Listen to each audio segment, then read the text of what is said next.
How to fix Sims 4 not launching in your PC. Let's get started. For that, first of all, you want to go ahead and simply open up settings. In the search bar, you want to go ahead and simply type in settings and then open it up. Inside settings, tap on privacy and security. Inside here, simply tap on Windows security. Now scroll below, then tap on virus and threat protection. Then inside here, you want to scroll below, then tap on manage settings. Now scroll down until you find add or remove exclusions. Tap onto it, then tap on add an exclusion, then select folder. Now you need to locate your Sims 4 game folder.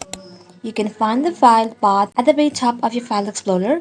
Once you find the folder, you want to go ahead and simply select it and then add it as your exclusions. If you install the game through the Steam, make sure to locate Steam Sims 4 folder instead.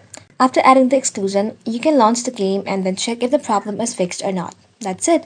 Thank you all for watching. If this video was helpful, consider subscribing to our channel and liking this video.